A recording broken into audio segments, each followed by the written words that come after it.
The most famous village in sacred history had no more than 300 homes. Capernaum, year 28 of the Common Era, a narrow line of black basalt houses stretching along the shore. No palace crowned its skyline. No defensive wall guarded its perimeter. No monument announced its importance. And yet, something unfolded there that would alter the course of human history forever. Today you are going to walk through a full day in that village. Stay with me until the end. You will understand why Jesus of Nazareth chose this humble lakeside settlement instead of Jerusalem. It is 4:30 in the morning. The air is sharp and cold. The surface of the lake is still, dark like polished obsidian. You stand on a strip of smooth stones, just a few meters from where the water touches the basalt shoreline. Several fishing boats have already been dragged toward the water. Listen carefully. Wood scraping against stone. Low murmurs in Galilean Aramaic, rougher in tone than the dialect spoken in Jerusalem. The smell in the air is heavy. Not the scent of freshly caught fish, but the permanent residue embedded in damp linen nets. In front of you stands Simon, son of Jonah, about 32 years old. His hands are large and thick with calluses. Beside him is his brother Andrew. Together, they pull a dragnet nearly 25 meters long. Every knot in that net was tied by hand. Such a net represents 6 months of work for an entire household. No one speaks during the first launch. Fishermen believe that conversation drives the fish away. Their boat measures roughly 8.5 meters long and just over 2 meters wide. The hull is cedar from Lebanon. The benches are made from local oak. It was built a few years earlier by a craftsman named Joseph, who has since died.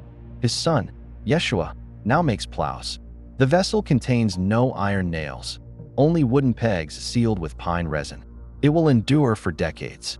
They push until the water reaches their knees. Simon leaps into the boat with practiced ease. Andrew raises the square linen sail. The northeastern wind fills the fabric. Within minutes, Capernaum becomes a dark blur on the shoreline behind them. They search for signs overhead. Where cormorants dive, sardines gather. These small fish sustain thousands of people around the lake. Fishing is not romance, it is survival. Every catch determines whether a family will eat without anxiety or count coins one by one at week's end. Now the sun begins to rise. It is 8:15 in the morning. You return from the water toward the village. Capernaum awakens slowly. Smoke lifts from dozens of clay ovens at the same time. The smell of baking bread fills the air. It is barley bread, not fine wheat. Wheat belongs to wealthier cities. Here, each household grinds its own grain. The sound of stone rubbing against stone forms the village's morning rhythm. You enter Simon's home. There is no wooden door, only a wool curtain. The interior is dim. A single room, roughly 4 by 5 meters, with a packed earth floor covered in reed mats. To one side stands a dome-shaped clay oven. A central oak beam, darkened by years of smoke, supports the roof. There are no glass windows. Glass is rare and costly. Small openings covered with oiled linen allow faint light inside. Simon's mother-in-law sits on the floor weaving at a vertical loom. She is in her late 50s. Her white hair is wrapped beneath a brown veil. Her hands move steadily, guided by decades of practice. Every family produces its own garments. Purchasing finished clothing would be unimaginable. Over a lifetime, she has woven enough fabric to clothe hundreds of people. Her labor is quiet, repetitive, essential. About 100 meters away stands the village's only significant public structure, the synagogue. It is not a marble sanctuary, but a rectangular building of dark basalt stones, approximately 16 by 12 meters. The walls are constructed without mortar in the Galilean style. The roof consists of wooden beams layered with straw. Inside, stone benches line the walls. The center of the room remains open. There is no altar. On the Sabbath, around 120 men gather there. Women and children remain separated by a linen partition. The attendant responsible for the sacred scrolls is a fisherman named Jairus. He is not an ordained rabbi. Such titles are rare in small villages. But he can read Hebrew. The scriptures are transmitted orally. People know the Torah by hearing it repeated week after week. By midday, the heat intensifies. The temperature rises sharply under the Galilean sun.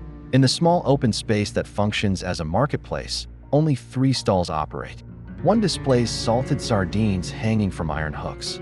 Another sells barley, lentils, chickpeas, and beans. The third offers clay jars, bowls, and oil lamps brought from nearby pottery villages. Every coin matters. A laborer earns just enough to feed his household. Food consumes nearly the entire income. There is no margin for luxury. A woman bargains over lentils in Aramaic. The vendor answers in Aramaic but counts in Greek, the language of trade. The region is bilingual because an international road runs nearby. A Roman centurion passes through the square. His sandal strikes sharply against the stone. No one meets his eyes. The villagers have mastered the art of not seeing Rome. In the afternoon, you walk down a narrow alley barely 2 meters wide. Wastewater flows along an open channel. The smell is harsh. Animals, refuse, decay. At the end of the alley stands a workshop with its door open. Inside, a man about 34 years old shapes wood with deliberate precision. His name is Yeshua, son of Joseph. His arms reveal years of manual labor. The tools hanging behind him represent significant investment. The scent of fresh cedar fills the room. He is crafting a yoke for oxen, wood bent carefully through steam. Nothing is produced without a confirmed buyer. Risk belongs to the rich. Survival requires certainty. On a shelf rests a scroll made of parchment containing words from the prophet Isaiah. Such a scroll equals months of wages. He does not only read, he interprets. Recently in the synagogue he read a passage and declared that it was being fulfilled. Evening approaches. The sky over the lake turns from blue to orange to deep purple. The water reflects the colors. The boats return. Simon and Andrew pull their vessel ashore. Their net is heavy, over 50 kilograms of sardines. It has been a profitable day, after paying the fishing tax and setting aside part of the catch for preservation. Enough income remains to sustain the household for some time. Yet Simon's face does not show relief. Days earlier, Yeshua had looked at him and said simply, "Follow me." There was no ceremony, no formal contract, just a call. As they rinse their nets in the cold water, Simon and Andrew speak quietly. If they leave their trade to follow a traveling teacher, who will provide for their families? The decision is costly. Night descends. Inside the synagogue, lamps are lit. The small flames flicker against dark stone walls. Yeshua enters and sits among the fishermen, not in a place of prominence. The Hebrew text is unrolled and read aloud. Most listeners do not grasp every word, yet the sound carries ancestral weight.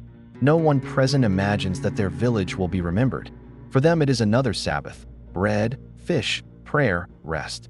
But history will look back at this insignificant settlement. Archaeologists in future generations will uncover stone foundations, household ovens, fishing equipment, coins, even the remains of a first-century boat preserved in mud. The evidence will confirm what daily life was like.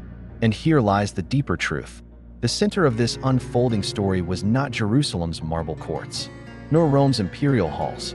It was a lakeside village of laborers, widows, craftsmen, and fishermen. The choice to make Capernaum a home reveals a different vision of greatness. Attention was directed toward the overlooked. Presence was valued more than prestige. For a moment, you have stood there. You felt the cold of dawn, smelled fish and sawdust, heard Aramaic voices against black stone walls. You walked the narrow alleys, where an idea took shape, an idea that holiness does not require palaces, only presence. And that choice, more than any spectacle, changed the world.